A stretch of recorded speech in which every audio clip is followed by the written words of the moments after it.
बच्चों third important point है, political science हमें इंफॉर्मेशन देता है स्ट्रक्चर के बारे में और फंक्शन के बारे में।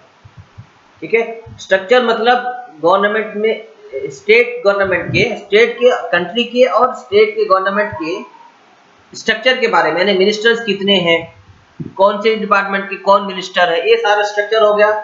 ठीक है, और फंक्शंस, और कौन से मिनिस्टर का क्या फंक्शन है, कौन से डिपार्टमेंट का क्या फंक्शन है, जैसे कि एजुकेशन डिपार्टमेंट है, फॉरेस्ट डिपार्टमेंट है, हेल्थ डिपार्टमेंट है, पब्लिक वर्क डिपार्टमेंट है, टेक्निकल डिपार्टमेंट है।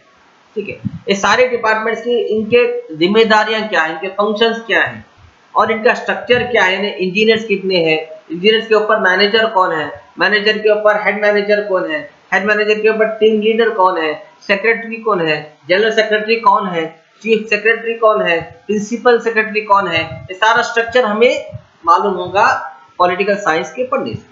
नेक्स्ट है, in the light of the past and the present activities of the government, political science helps to plan the future activities of the state.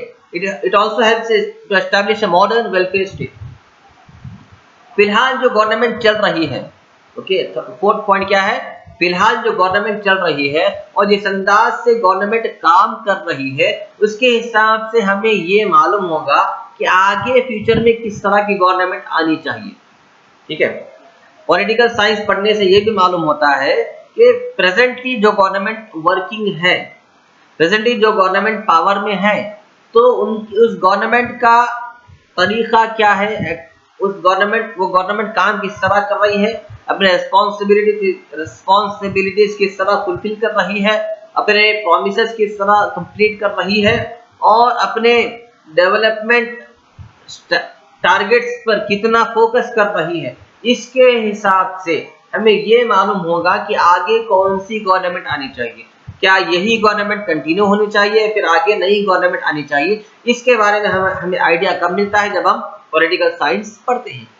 Next point है, political science provides knowledge of the constitution and laws of the state. Country का constitution क्या है, country का संविधान क्या है और country में कानून किस तरह के बने हुए हैं, ये सारा कुछ इंफॉर्मेशन हमें पॉलिटिकल साइंस के जरिए मिलता है। Political science helps to understand the organs of the government such as legislature, executive, judiciary and their functions.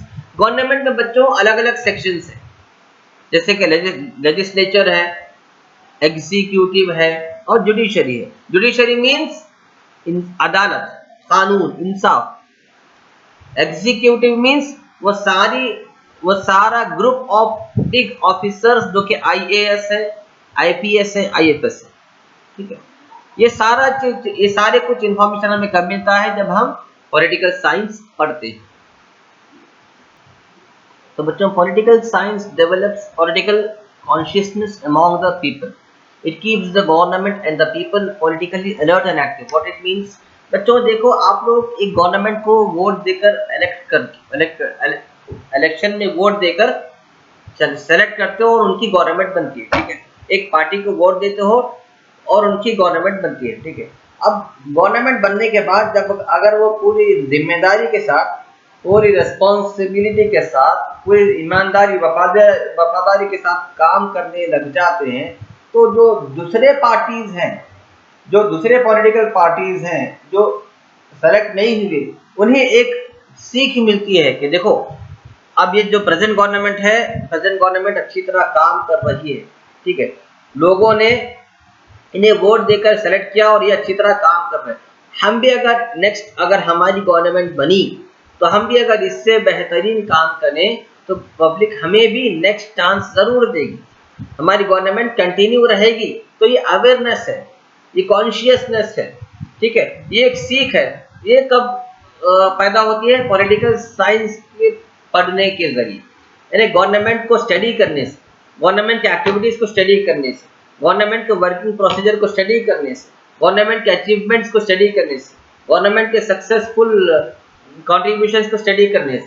तो ये सारे स्टडी करने के बाद ही हमें, आम आदमी को भी और पॉलिटिकल पार्टीज को भी ये समझ आता है कि हाँ, ये गवर्नमेंट अच्छा तरह काम कर रही है। Next is the knowledge of political science helps leaders and civil servants to understand and solve the problems of the people effectively. So students, the knowledge of political science helps to raise good leadership and good citizens. For example बच्चों, आपने government को select किया, ठीक है, government अपना काम कर रही है, ठीक है, लेकिन बहुत से ऐसे ऑफिसर्स होते हैं गवर्नमेंट में, जैसे कि सिविल सर्वेंट्स हैं, आईएएस आईपीएस ऑफिसर्स हैं, केएएस स्टेट सिविल सर्वेंट्स हैं, या फिर दूसरे लो कैटेगरी के गवर्नमेंट सर्वेंट्स हैं, वो लोग अपना काम अच्छी तरह नहीं कर रहे, वो लोग अपना काम ईमानदारी से नहीं कर रहे, तो आप जो कि आम नागरिक हैं, आपको हक होता है, आपको राइट है कि आप उस ऑफिसर के खिलाफ आवाज उठाएं.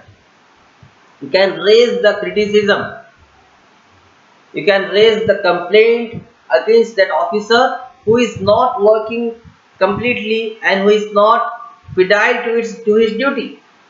तो ये अवेयरनेस कब आता है? जब पॉलिटिकल साइंस स्टडी करने से. हमें पॉलिटिकल साइंस इस तरह की एजुकेशन देती है कि हम समझ पाते हैं कि कौन सा ऑफिसर किस तरह से ड्यूटी कर रहा है, और हमें हक होता है कि हम गवर्नमेंट को आवाज उठाएं और कहें कि भाई गवर्नमेंट देखो, फला सिटी का फला ऑफिसर अच्छी तरह काम नहीं कर रहा. क्या? अच्छा, हमें हक इसलिए, अच्छा हमें आवाज उठाने का हक क्यों होता है? क्योंकि गवर्नमेंट उन्हें सैलरी पे करती है. किन्हें? गवर्नमेंट एम्प्लॉयज को. वह सैलरी कौन पे करती? गवर्नमेंट. लेकिन वो गवर्नमेंट पैसा कहाँ से लाती है?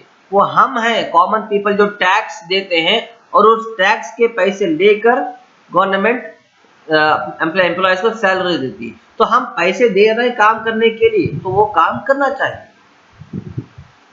नेक्स्ट पॉइंट है, political science helps to understand the important political institutions like political parties, federations and local bodies. मतलब ये कि बच्चों, पॉलिटिकल साइंस के जरिए हमें ये मालूम हो सकता है कि इंडिया में प्रेजेंटली पॉलिटिकल पार्टीज कितने हैं, जैसे कि भारतीय जनता पार्टी है, कांग्रेस पार्टी है, आम आदमी पार्टी है, समाजवादी पार्टी है, और तेलुगु देशम पार्टी है. ओके, इस तरह से एमआईएम पार्टी है. ये सारे कितने पार्टीज हैं. और लोकल बॉडीज जैसे कि पंचायत है, जैसे कि म्युनिसिपल कॉर्पोरेशन है, जैसे कि ग्राम सभा है, जैसे कि ग्राम पंचायत है, ये सारे लोकल बॉडीज. ये सारे बॉडीज के बारे में, सारे लोकल ग्रुप्स के बारे में, ऑर्गेनाइजेशंस के बारे में हमें पॉलिटिकल साइंस नॉलेज देता है.